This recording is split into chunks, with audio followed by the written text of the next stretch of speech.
இன்றைக்கு நாம் தியானிக்க இருக்கிற வசனம் யோவான் 6:35 வசனம். இயேசு அவர்களை நோக்கி, ஜீவ அப்பம் நானே, என்னிடத்திலே வருகிறவன் ஒரு காலும் பசியடையான், என்னிடத்திலே விசுவாசமாக இருக்கிறவன் ஒரு காலும் தாகம் அடையான்.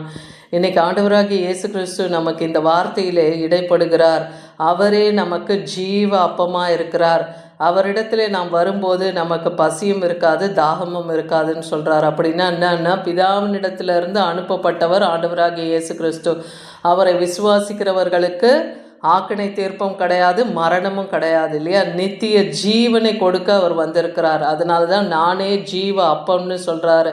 அவரை நாம் விசுவாசிக்கும் போது பசி எடுக்காத, தாகம் எடுக்காத ஜீவ அப்பமாய் அவர் நமக்கு இருக்கிறார்னு பார்க்குறோம். யோவான் 6:32 வசனத்தில் இயேசு அவர்களை நோக்கி, வானத்திலிருந்து வந்த அப்பத்தை மோசே உங்களுக்கு கொடுக்கவில்லை, என் பிதாவே வானத்திலிருந்து வந்த மெய்யான அப்பத்தை உங்களுக்கு கொடுக்கிறார் என்று மெய்யாகவே உங்களுக்கு சொல்லுகிறேன். மோசே காலத்தில் இஸ்ரவேல் ஜனங்க எகிப்திலிருந்து புறப்பட்டு வனாந்திர வழியாக கானானுக்கு போகிறாங்க இல்லையா. அந்த வனாந்திர பாதையிலே அவங்களுக்கு உண்பதற்கு ஆகாரம் இல்லாத போது கர்த்தர் வானத்தின் மன்னா, அதாவது தூதர்களுடைய அப்பத்தை இஸ்ரவேல் ஜனங்களுக்கு ஆகாரமாக கொடுத்தார். ஆனால் இன்றைக்கி நமக்கு அவருடைய ஒரே பேரான குமாரனை இந்த உலகத்திலே கொடுத்து அவர் இவ்வளவாய் அன்பு கூர்ந்தார் இல்லையா. நம்முடைய பாவம் அக்கிரமம் மீறுதலுக்காக தன் குமாரனை அவர் ஒப்பு கொடுத்தார். அவரும் தன்னை தாமாகவே மரணத்துக்கு தன்னை ஒப்பு கொடுத்தார்னு பார்க்குறோம். அப்போ அவர் வானத்திலிருந்து மெய்யான அப்பமாய் நமக்கு வந்தவர் யாருன்னா ஆண்டவராகிய இயேசு கிறிஸ்து.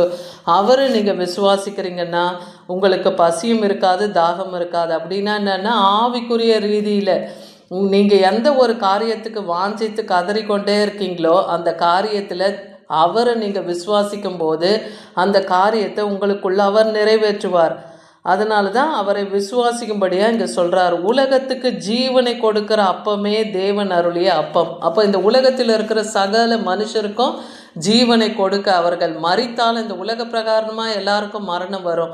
அந்த மரணத்தில் பாவம் செய்தவனுக்கு பாதாளத்தில் அக்னி கடலில் அவன் கிடப்பான் இல்லையா.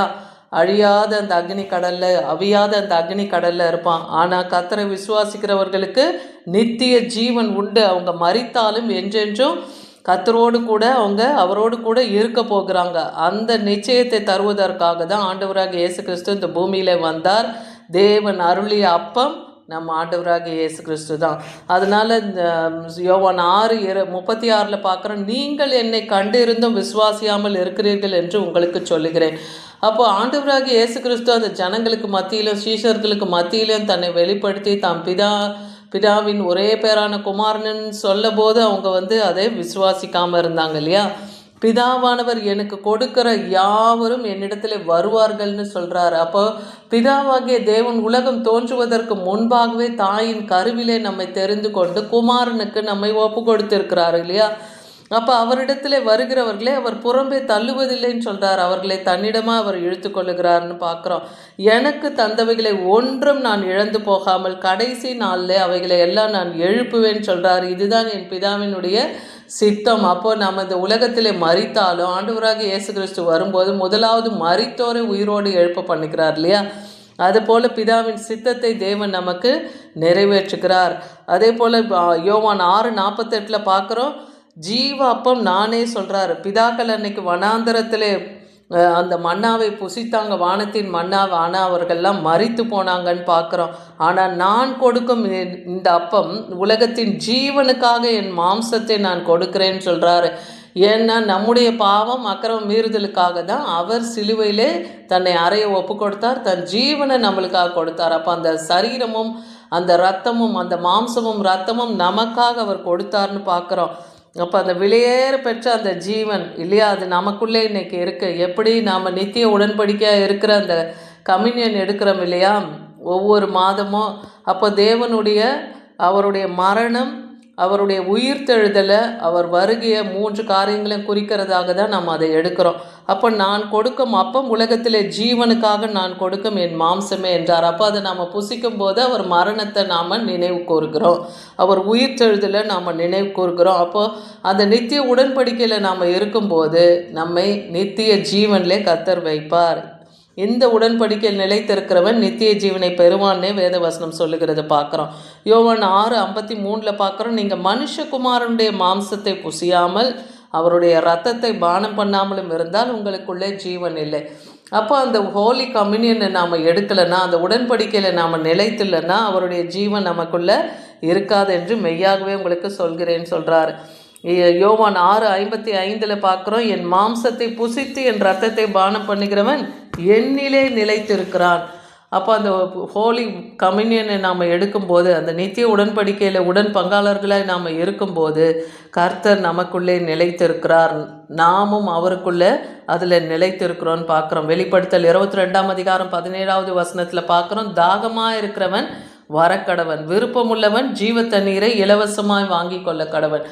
அப்போ என்னிடத்தில் வருகிறவர்களை நான் புறம்பே தள்ளுவதில்லைன்னு சொல்கிறார். அவர் வார்த்தையை வாஞ்சியோடு கேட்க, அவர் பிரசன்னத்தில் இருக்க அந்த ஜீவ தண்ணீரை நீங்கள் பெறணுன்னா தாகமாக இருக்கிற நீங்கள் அவரிடத்திலே வரக்கடவீர்கள். அப்பொழுது அவர் உங்களுக்கு இலவசமாய் அந்த ஜீவ தண்ணீரை கொடுப்பார். ஜீவ தண்ணீர் என்பது தேவ பிரசன்னம், அவருடைய பரிசுத்த ஆவியின் வல்லமை, அதே போல் அவருடைய வார்த்தையின் வல்லமையும் கூட. அது ஏசாயா 55:1-3 வரைக்கும் பார்க்குறோம். ஓ தாகமாக இருக்கிறவர்களே, நீங்கள் எல்லாரும் தண்ணீர் அண்டைக்கு வாருங்கள், பணம் இல்லாதவர்களே நீங்கள் வந்து வாங்கி சாப்பிடுங்கள், பணமுமின்றி விலையுமின்றி திராட்சரசமும் பாலும் கொள்ளுங்கள்னு சொல்கிறார். அப்போ இன்றைக்கி நீங்கள் எந்த பணத்தை கொடுத்து உலக பொருளை நீங்கள் வாங்கினா அது உங்களுக்கு திருப்தி அடையாது. ஆனால் அவருடைய வார்த்தையின் வல்லமையை நீங்கள் உட்கொண்டீங்கன்னா, அவர் வார்த்தையை கேட்டு நீங்கள் நடந்தீங்கன்னா, அப்போ கர்த்தர் உங்களுக்கு தாகம் எடுக்காத, பசி எடுக்காத, ஏன்னா அவர் மேலே நீங்கள் விசுவாசத்தை வச்சுட்டிங்கன்னா உங்களுடைய காரியங்களுக்கான பதில் அவர் தரப்போகிறார். அதனால் நீங்கள் பணமுமின்றி விலையுமின்றி திராட்சரசமும் பாலும் கொள்ளுங்கள்னே சொல்கிறாரு. திருப்தி செய்யாத இந்த உலக பொருளுக்கு உங்கள் பிரயாசத்தை செலவழிப்பான் ஏன்னு சொல்கிறாரு இல்லையா? அந்த உலகத்தை நாம் ஒரு நாளும் புசிக்கிற அந்த ஆகாரமும் தண்ணீரும் அதெல்லாம் நம்ம விட்டு அது கடந்து தான் போகுது இல்லையா? ஆனால் நமக்கு ஜீவ தண்ணீர், அவர் வார்த்தைக்கு நம்ம செவி கொடுத்து நடப்பதே தான் நலமானதை சாப்பிட்றதுக்கு அர்த்தம். அப்போ அந்த வார்த்தையை நம்ம உட்கொள்ளும் போது அது நம்ம ஆத்மாவுக்கு கொழுமையான பதார்த்தமாக இருந்து அது மகிழ்ச்சியை தருகிறது. அவர் வார்த்தைக்கு செவி கொடுக்கணும்னு சொல்கிறார். செவி கொடுத்து என்னிடத்துல வாருங்கள், கேளுங்கள், உங்கள் ஆத்மா பிழைக்கும்.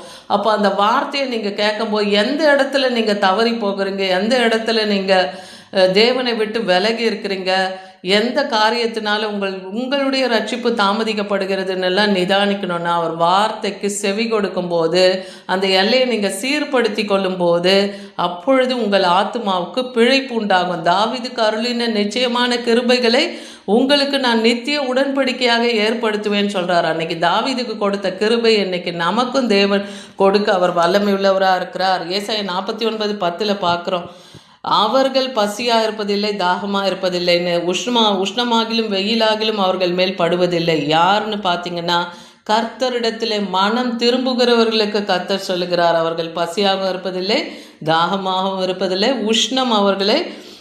உஷ்ணமாகிலும் வெயிலும் உங்கள் மேலே படுவதில்லைன்னே சொல்கிறார். அவர்களுக்கு அவர் இறங்கி அவர்களை நடத்தி நீரூற்று அண்டைக்கு கொண்டு போய் விடுவார்.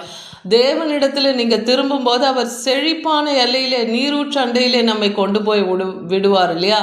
எப்படி நீர்க்கால்கள் ஓரமாய் நடப்பட்ட மரம் அந்த தண்ணீரை உறிந்து எப்பொழுதும் அது கனி கொடுக்குது, இலையுதிரா மரத்தை போல இருந்து எப்பொழுதும் கனி கொடுக்கறதா இருக்குது. அதை போல் நம்ம கர்த்தரை சார்ந்து அவரை நாம் பற்றி கொண்டு அவர் வார்த்தையை ஏற்று நிலை கொண்டு இருக்கும்போது நீரூற்றுகள் அண்டையிலே நம்மை கொண்டு போய் வைக்கும்போது நாம் செழித்து இருப்போம், மற்றவர்களுக்கு கனி கொடுக்கிறவர்களாக இருப்போம். அந்த கனி என்பது என்னென்னா ஆவியின் கனி 9 இல்லையா? அன்பு, சந்தோஷம், சமாதானம், நீடிய பொறுமை, சாந்தம், தயவு, இச்சையடக்கம், விசுவாசம், நற்குணம் இல்லையா? இதுவும் அதே போல் கர்த்தருடைய நீதியை நாம் எந்தெந்த எல்லையெல்லாம் விளங்க பண்ணணுமோ அந்த நீதியும் நாம் செய்து வரும்போது அப்போ நம்ம நீரூற்று அண்டையில் இருக்கிற மரத்தை போல் நாமும் செழிப்பாக இருப்போம், கனி கொடுக்கிறவர்களாக இருப்போம். அதனால தான் சொல்கிறார் மத்தேயு 11:28, வருத்தப்பட்டு பாரம் சுமக்கிறவர்களே எல்லாரும் என்னிடத்தில் வாருங்கள், நான் உங்களுக்கு இளைப்பாறுதலை தருவேன்னு சொல்கிறாரு. இன்றைக்கி எத்தனையோ கவலைகள், இந்த உலக கவலையினால் நம்ம சோர்ந்து போயிருக்கலாம். நம்ம ஆத்மாவை பலன் கொள்ள கர்த்தர் சொல்கிறார், நான் உங்களுக்கு இளைப்பாறுதலை கொடுப்பேன். அப்போ அவர் வார்த்தை என்ன சொல்கிறாரோ அதுதான் நமக்கு இளைப்பாறுதல். அப்போ நமக்கு வாக்கு உரைத்திருக்கிறார்னா அதை நிச்சயமாக தேவன் நிறைவேற்றுவார். எந்தெந்த காரியத்துக்கு நீங்கள் காத்திருக்கிறீங்களோ விசுவாசிங்க, கர்த்தர் உங்களுக்கு யாவற்றையும் செய்து முடிப்பார். கர்த்தர் எனக்காய் யாவையும் செய்து முடிப்பார்னே சங்கீதம் 138:8 பார்க்குறோம் இல்லையா? அந்த வசனத்தை நீங்கள் அறிக்கையிட்டு ஜெபிங்க. நிறைய வசனங்களை அறிக்கையிட்டு வாக்கு தத்தங்களை அறிக்கையிட்டு நீங்கள் விசுவாசித்து ஜெபிக்கும் போது அவர் வார்த்தையின் வல்லமை உங்களுக்குள்ள கிரியை செய்யும். அதுதான் உங்களுக்கு நித்திய காலமாய் புறப்படுகிற ஜீவ ஊற்று தண்ணீர் போல அந்த வசனம் உங்களுக்குள்ள பெருக அது உங்களை பலப்படுத்தும். அதுதான் இன்னைக்கு நம்ம தியானிக்கிற வார்த்தையா இருக்குது. யோவான் 4:13-14 பார்க்குறோம். ஒரு சமாரியா ஸ்திரீ யாக்கோபின் கிணற்றினிடையிலே தண்ணீர் எடுக்க வரும்போது அங்கே ஆண்டவராகிய இயேசு கிறிஸ்து அவளிடத்துல போய் தாகத்துக்கு தண்ணீர் தான். அப்போ அவ சொல்கிறா, அவ பார்க்கும் போதே தெரியுது இவர் ஒரு யூதர்னு. சமாரியர்களுக்கும் யூதர்களுக்கும் அந்த நாட்களில் ஒத்தே போகாது. சமாரியர்களிடத்துல யூதர்கள் போகவே மாட்டாங்க, அவங்கள புறந்தள்ளி வச்சிருப்பாங்க. அப்படிப்பட்ட அந்த ஸ்திரீயின் இடத்துல ஆண்டவராக இயேசு கிறிஸ்து போய் தாகத்துக்கு தண்ணி தான். அப்போ அவர் சொல்கிறா, உங்களிடத்துல பாத்திரம் இல்லையே மொண்டு கொள்ளன்னு.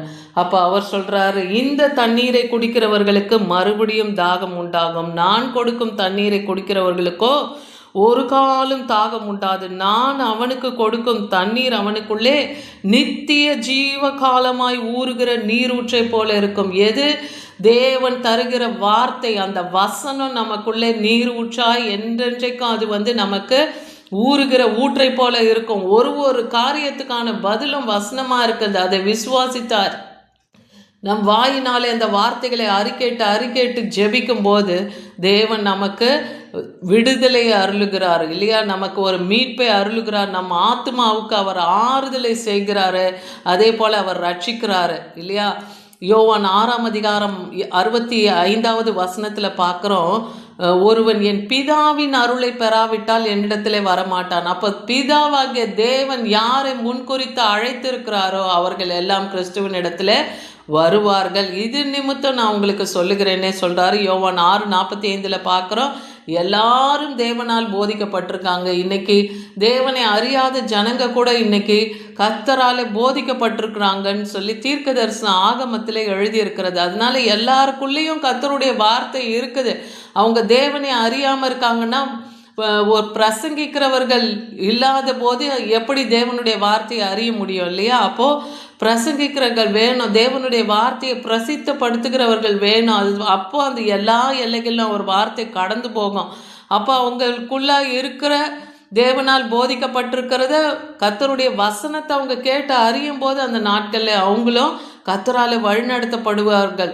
பிதாவினிடத்தில் கேட்டு கற்றுக்கொள்ளுகிறவன் எவனும் என்னிடத்திலே வருகிறான்னே சொல்கிறார். அப்போ ஆண்டவராகிய இயேசு கிறிஸ்துவின் இடத்திலே அவர்கள் வருவார்கள்னு சொல்லப்படுது. அதனால இன்னைக்கு ஆண்டவராகிய இயேசு கிறிஸ்து நம்மோடு இடைப்பட்ட இந்த வார்த்தை, அவரே நமக்கு ஜீவ அப்பமாக இருக்கார். அவரிடத்திலே நாம் விசுவாசித்து வரும்போது நாம் பசி அடைவதில்லை, தாகமாழ அடைவதும் கிடையாது. அதனால விசுவாசிக்கிறவங்க ஒரு காலம் கெட்டு போவதும் இல்லை. ஆமீன்.